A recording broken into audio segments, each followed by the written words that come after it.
Hi everyone, it's Mimi. Welcome back to my channel. Today we have our first photo frame card tutorial.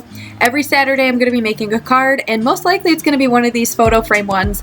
So I'm excited to get started with these. I first had this idea for these photo frame cards for Christmas. I think it was maybe 4 or 5 years ago now, but that is where this idea started. The size photo that I use is a wallet size photo. It's 2.5 by 3.5 inches. And what I'm going to also be doing to go along with these cards is making some little 2.5 by 3.5 card inserts, kind of like journaling cards, just so that if you don't want to send like a picture of yourself or maybe your kid or your family, you could use one of these journaling cards to put inside instead, or you could always cut up one of your journaling cards that you already have in your scrapbooking stash. As you can see here, I'm just measuring out the photo and how I want the frame to be. I basically just went 1/4 inch inside of the 2.5 by 3.5 inch sizing. That just kind of held the photo in there nice and good. And then I did a 1/2 inch border around the whole thing, and that creates a nice mat on a 4.5 by 5 or 4.25 by 5.5 card. Once I get settled and everything, I'm going to be sharing a free template for these photo frame cards, so that way if you don't want to measure things out, you can just go ahead and print out the template, and then you could use it just to trace and easily cut out your card a lot faster than this. And if you don't want to miss when that drops, go ahead and head over to my blog and sign up for emails. It's completely free, and I will send you an email with this template when the time comes so that you can use it in all of your projects. I'd say the most time-consuming part of this project is just cutting out that frame.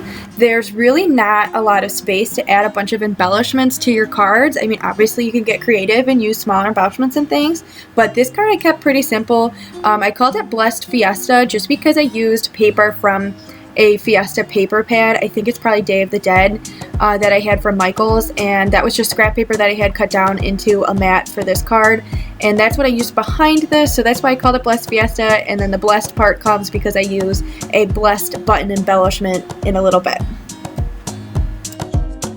I'm setting up here to put down my mat, and then I'm going to put in that photo frame. And to put in the photo frame, I just used double-sided tape. I thought I needed to use 1/4 inch tape, but you could actually go up to a 1/2 inch tape, because you just need to be able to create kind of like a well for your photo to slide in, and those pencil marks that are on the back of the paper will help you just kind of know where to place your tape. Here I placed it wrong. I placed it to the edge of the frame instead of the edge of like the inside of the frame, and that's where you want it, the edge of the inside of the frame, so that your photo just slides in and it doesn't have room to wiggle around, so that everything stays centered. If you're looking for good double-sided tape, I haven't really ever found a bad one. I got this pack of a bunch of different sizes off of Amazon. I don't have a link because I bought it a long time ago, but if you just search double-sided tape on Amazon, it'll come up with a bunch, and I think a lot of them are just really good.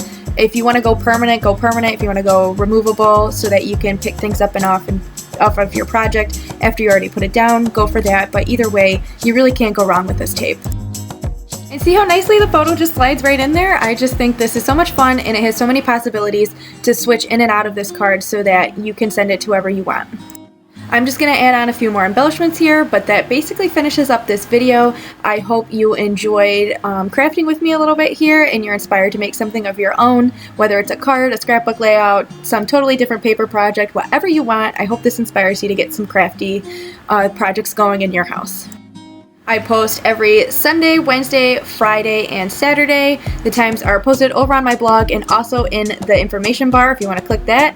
And don't forget to subscribe, and thanks for coming along and watching this card process video with me. I will see you guys in the next video. Bye!